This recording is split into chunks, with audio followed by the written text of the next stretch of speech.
بسم اللہ الرحمن الرحیم۔ اللہم صلی علی محمد وعلی آل محمد۔ السلام علیکم۔ آج میں آپ کے ساتھ محبت رسول صلی اللہ علیہ وآلہ وسلم کی ایک ایسی روح پرور داستان پیش کرنے جا رہی ہوں جسے سن کر انشاءاللہ آپ کا دل عشق مصطفیٰ صلی اللہ علیہ وآلہ وسلم کی خوشبو سے معطر ہو جائے گا، آنکھیں نم ہو جائیں گی اور زبان بے اختیار درود پاک پڑھنے لگے گی۔ ایک نہایت محنتی بزرگ تھے جو پتھروں کو تراش کر ڈیکوریشن کی اشیاء بنایا کرتے تھے۔ آمدنی اتنی محدود تھی کہ مشکل سے 2 وقت کی روٹی مہیا ہوتی تھی، لیکن عشق مصطفیٰ صلی اللہ علیہ وآلہ وسلم میں ہر وقت مستغرق رہتے تھے، ہر لمحہ درود شریف پڑھتے تھے۔ درود شریف کی مہک ہر لمحہ ان کے منہ سے جاری رہتی تھی، اور اسی عشق کی بدولت ہر وقت یہ فکر رکھتے تھے کہ کون سا طریقہ ہو جس سے امام الانبیاء صلی اللہ علیہ وآلہ وسلم کے روضہ اطہر پر حاضری دی جائے۔ ایک رات درود شریف پڑھ کر سو گئے، آنکھ سوئی تو قسمت جاگ اٹھی۔ خواب میں شافع محشر صلی اللہ علیہ وآلہ وسلم کی زیارت نصیب ہوئی۔ دیکھا کہ حضور صلی اللہ علیہ وآلہ وسلم نے روضہ اطہر کی چھت کی جانب اشارہ کر کے فرمایا، دیوانے، وہ جو 2 پھولوں میں سے ایک پھول ٹوٹ گیا ہے، اس کو آ کر لگا دو۔ جب ان بزرگ نے نظر اٹھا کر دیکھا تو سنگ مرمر کے 2 نہایت خوشنما پھول لگے تھے، جن میں سے ایک ٹوٹ کر گر چکا تھا۔ ادھر نبی کریم صلی اللہ علیہ وآلہ وسلم نے آنے کا حکم دیا، ادھر دیوانے کی آنکھ کھل گئی۔ نہایت مسرت کا عالم تھا، روح مدینہ پرواز کرنے کے لیے بےتاب ہو گئی۔ اس پھول کا عکس ذہن میں بسا کر درود شریف کے ورد کے ساتھ شکرانہ ادا کیا، اور پھر انتہائی لگن اور محنت کے ساتھ اسی طرز کے، اسی شکل اور سائز کے 2 پھول باوضو اور درود شریف کے ورد کے ساتھ اپنے ہاتھ سے تیار کیے اور تھیلے میں ڈال کر مع ضروری سامان چل پڑے۔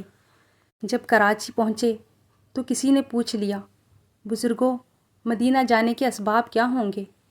کہنے لگے، آقا کریم صلی اللہ علیہ وآلہ وسلم نے بلایا ہے، اسباب بھی وہی بنا دیں گے۔ یہ کہہ کر بحری جہاز میں سوار ہو گئے۔ کسی نے ٹکٹ کا نہیں پوچھا، نہ ہی کسی نے چیکنگ کی۔ تمام رستے نم آنکھوں سے درود شریف ورد کرتے گئے۔ حرم محترم مکہ مکرمہ پہنچ کر عمرہ ادا کیا اور پھر مدینہ منورہ پہنچ گئے۔ عجیب کیفیت تھی۔ عشق مصطفیٰ صلی اللہ علیہ وآلہ وسلم میں شرابور دل لیے، روضہ رسول صلی اللہ علیہ وآلہ وسلم پر حاضری دی، پھر وہاں کے منتظمین سے ملاقات کر کے اپنے آنے کا مدعا بیان کیا اور کہا، اندر چھت کی فلاں سائٹ پر دیکھ لیا جائے، اگر وہاں واقعی پھول ٹوٹا ہوا ہے تو یہ میرے پاس موجود ہے، میں لگا دیتا ہوں۔ جب منتظمین نے اندر جا کر دیکھا تو واقعتاً ایک پھول ٹوٹ کر نیچے گرا ہوا تھا، لہٰذا اجازت مل گئی، سیڑھی کا انتظام بھی ہو گیا۔ جب پھول لگا کر کام سے فارغ ہوئے تو درود شریف پڑھتے ہوئے سیڑھیوں سے نیچے اتر رہے تھے کہ نیچے زمین پر قدم رکھتے ہی روح قفس انصری سے پرواز کر گئی اور جنت البقیع میں مدفون ہوئے۔ اللہ اکبر! کتنی خوش قسمتی کی بات ہے نا کہ حضور صلی اللہ علیہ وآلہ وسلم خود اپنے در پر بلائیں اور ہمیشہ کے لیے اپنے شہر میں آرام کی سہولت اور اجازت عطا فرما دے۔ یہ خوش بختی اور خوش قسمتی درود شریف کے ورد ہی کی بدولت بآسانی حاصل ہو سکتی ہے۔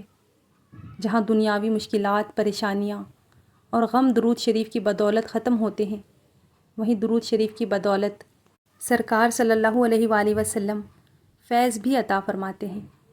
اور اس سے بڑھ کر آپ کے لیے فیض کیا ہوگا کہ سرکار صلی اللہ علیہ وآلہ وسلم خود آپ سے کہیں، دیوانے ہمارے شہر آ جاؤ۔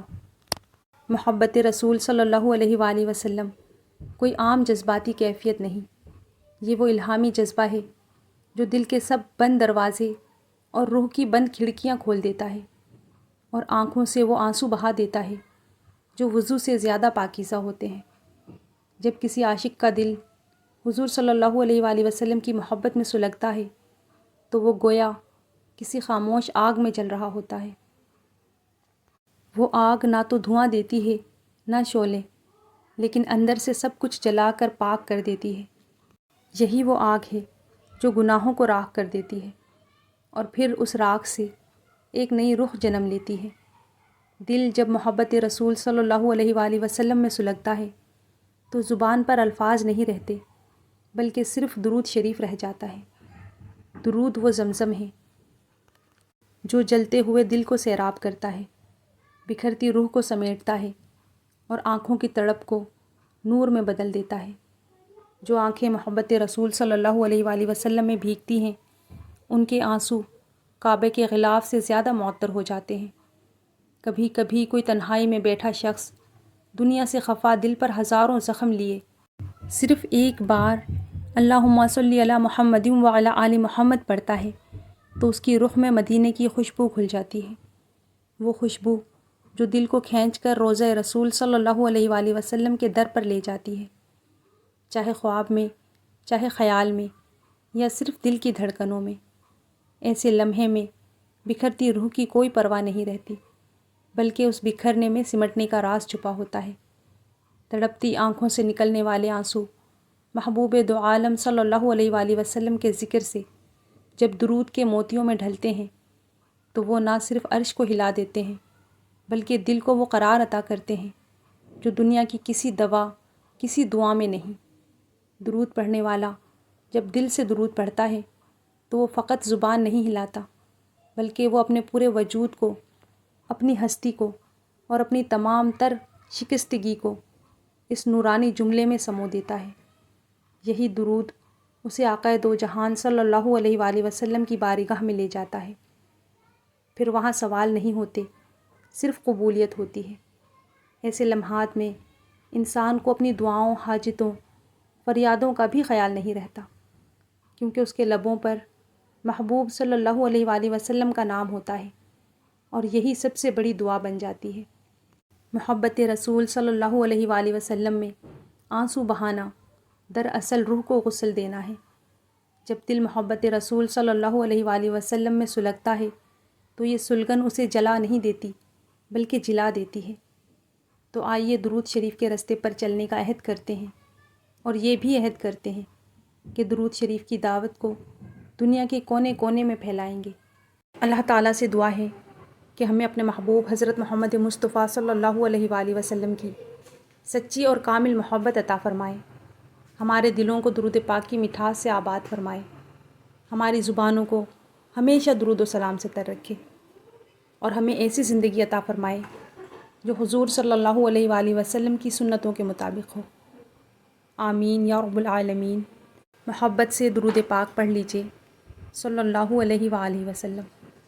کمنٹ میں پیارا سا درود پاک ضرور لکھا کریں، کیونکہ نبی کریم صلی اللہ علیہ وآلہ وسلم کا فرمان ہے کہ جب تک درود پاک لکھا رہتا ہے، فرشتے لکھنے والے کے لیے رحمت اور مغفرت کی دعائیں کرتے رہتے ہیں۔ اپنی دعاؤں میں یاد رکھیے گا۔ والسلام علیکم ورحمۃ اللہ وبرکاتہ۔